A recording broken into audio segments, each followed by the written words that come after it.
নমস্কার, special sports channel আপনাদের আরও একবার স্বাগত। আর আজকে প্রথমে আমরা আজকে যে গুরুত্বপূর্ণ আইপিএলের ম্যাচ রয়েছে সেটা নিয়ে আলোচনা করব। আজকে কিন্তু একদিকে গুজরাট টাইটান্সের বিরুদ্ধে মুখোমুখি হচ্ছে কলকাতার ইডেন গার্ডেন্সে কলকাতা নাইট রাইডার্স। এই ম্যাচটা নিয়ে কিন্তু ইতিমধ্যে একটা উন্মাদনা সৃষ্টি হয়েছে কলকাতার বুকে, এবং আজকের এই ম্যাচে কিন্তু আমরা যদি তাকাই তাহলে দেখব যে দুটি দলেই কিন্তু একাধিক তারকা ক্রিকেটার রয়েছে। ফলে যে কোনো আজকের এই ম্যাচে যারা রং পাল্টাতে পারেন, ম্যাচের রং একাই পাল্টাতে পারেন, সেই ধরনের প্লেয়ার কারা হতে পারেন সেই নিয়ে যেমন বিস্তারিত আলোচনা রয়েছে। পাশাপাশি কিন্তু আজকের এই ভিডিওতে যারা ওই ফ্যান্টাসি ক্রিকেট খেলেন, যারা Dream11 বা সার্কেল My11 সার্কেলে যারা অংশগ্রহণ করেন, এই ধরনের যারা ফ্যান্টাসি ক্রিকেটে খেলেন তারাও কিন্তু এই ভিডিও থেকে উপকৃত হবেন যদি আপনারা টিম বানান। তো আমরা প্রথমেই বলবো, যদি আমরা দুটো টিমের দিকে লক্ষ্য রাখি তাহলে দেখা যাবে যে কলকাতা নাইট রাইডার্সের যে টিম রয়েছে সেখানে যদি আমরা দেখি তাহলে বিশ্বাস আর কি আজকের এই ম্যাচে সুনীল নারায়ণ, আপনারা জানেন যে বিগত ম্যাচগুলোতে কলকাতা নাইট রাইডার্স যেগুলো ম্যাচ জিতেছে সেক্ষেত্রে কিন্তু সবথেকে যে দুই ক্রিকেটার গুরুত্বপূর্ণ ভূমিকা রেখেছে তার মধ্যে অবশ্যই এই সুনীল নারায়ণ রয়েছেন, এবং পাশাপাশি আর একজন বলার নাম না বললেই হয় না, তিনি হলেন বরুণ চক্রবর্তী। তিনি এই দুই স্পিনার কিন্তু একটা গুরুত্বপূর্ণ ভূমিকা পালন করেছে। বিশেষ করে সুনীল নারায়ণ যেভাবে তিনি ওপেনিং নেমে ঝড়ের মতো ব্যাটিং করেন, বলতে গেলে বলারদের নিয়ে যেভাবে তিনি তাণ্ডব চালান, আর তার যে বোলিং ব্যাটিং দুটোতে কিন্তু অলরাউন্ডার পারফরমেন্স রেখে এই যে কটা ম্যাচ এই বছর কলকাতা নাইট রাইডার জিতেছে সেক্ষেত্রে কিন্তু গুরুত্বপূর্ণ ভূমিকা রেখেছেন এই সুনীল নারায়ণ। ফলে তাকে কিন্তু ফ্যান্টাসি ক্রিকেট লিগে যারা টিম বানান তারা কিন্তু অবশ্যই এই ক্রিকেটার দুটিকে অবশ্যই কিন্তু টিমে রাখতে পারেন বলে আমি মনে করি। পাশাপাশি আমরা যদি কলকাতা রাইডার্সের ব্যাটিংয়ের দিকে তাকাই তাহলে আমি মনে করি যে তাদের ওই ভেঙ্কটেশ লায়ার যে প্লেয়ারটা রয়েছে, রিঙ্কু সিং যে ক্রিকেটারটি রয়েছে, এবং রাহানে যে ক্রিকেটার রয়েছে, এই তিনজন ব্যাটসম্যান কিন্তু মোটামুটি ভালো পারফরমেন্স করছে বিগত ম্যাচগুলোতে। যদিও রাসেল কিন্তু এখনও পর্যন্ত তার নামের প্রতি সুবিচার করতে পারেনি, ফলে রাসেলকে রাখা না রাখা আপনাদের মর্জির উপর নির্ভর করবে। তো আমি বলবো কলকাতার দিক থেকে রাহানেকে অবশ্যই টিমে রাখতে পারেন, রিঙ্কু সিংকে রাখতে পারেন, এরা কিন্তু ম্যাচের রং পাল্টাতে পারে আজকের এই ম্যাচে। তো কুইন্টন ডিককও দুর্দান্ত ক্রিকেটার, কিন্তু বিগত ম্যাচগুলোতে তিনি কিন্তু তার নামের প্রতি সুবিচার করতে পারেনি। তো আজকের ম্যাচে যদি তিনি একটা ভালো খেলে দেন তাহলে কিন্তু অবাক হতে থাকবে না। তো কুইন্টন ডিকককে নিয়ে কিন্তু আপনারা ফাটকা খেলতে পারেন। আজকের ম্যাচে গুজরাট টাইটান্সের দিকে তাকাই তাহলে আমরা দেখতে পাচ্ছি গুজরাট টাইটান্সের প্রথম তিনজন ব্যাটসম্যান তারা কিন্তু ম্যাচের রং পাল্টে দিচ্ছে বিগত সময়ে। আমরা গুজরাট টাইটান্সের এবছর পারফরমেন্স কিন্তু চমৎকার, তারা কিন্তু প্রায় প্রতিটি ম্যাচ জিতে যাচ্ছে দু একটা ম্যাচ বাদ দিলে।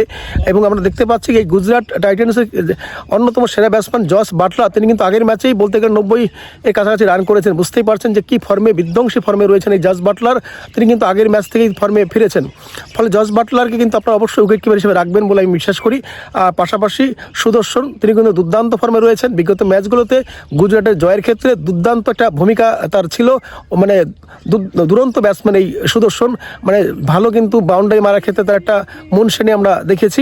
পাশাপাশি কিন্তু দুর্দান্ত পারফরমেন্স করছেন বিগত ম্যাচগুলোতে আমরা দেখেছি। ফলে শুভম গিলকে কিন্তু অবশ্যই আপনাদের টিমে অবশ্যই রাখবেন, এবং তিনি কিন্তু ম্যাচের রং পাল্টাতে পারেন। পাশাপাশি আমরা যদি দেখি রাদারফোর্ডও কিন্তু অলরাউন্ডার হিসেবে ভালো পারফরমেন্স করেছেন বিগত ম্যাচে।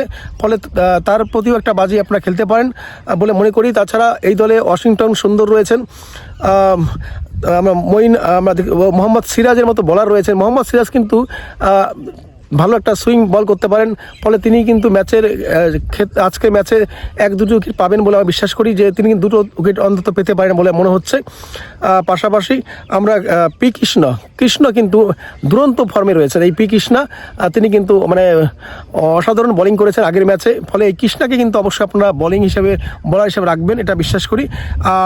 আর সাই কিশোর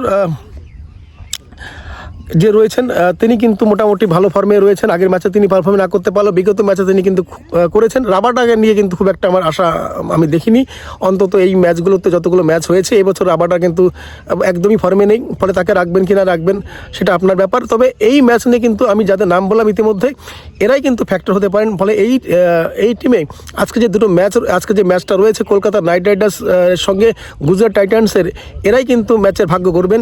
একদিকে কলকাতা নাইট রাইডার্সের দিকে যদি তাকাই তাহলে আরেকবার বলছি, কলকাতা নাইট রাইডার্সের ক্ষেত্রে যারা গুরুত্বপূর্ণ ভূমিকা পালন করবেন তার মধ্যে অবশ্যই সুনীল নারায়ণ 1 নম্বরে, অবশ্যই বরুণ চক্রবর্তী রয়েছেন, রাহানে রয়েছেন, রিঙ্কু সিং রয়েছেন, অবশ্যই তাদের অলরাউন্ডার রাসেল রয়েছেন। এরা কিন্তু একটা ভালো ব্যাটিং বা অলরাউন্ড পারফরমেন্স করেছেন বিগত সময়। বৈভব অ্যারোরাও কিন্তু ভালো বোলিং করেন, এটা কিন্তু বলতে পারি।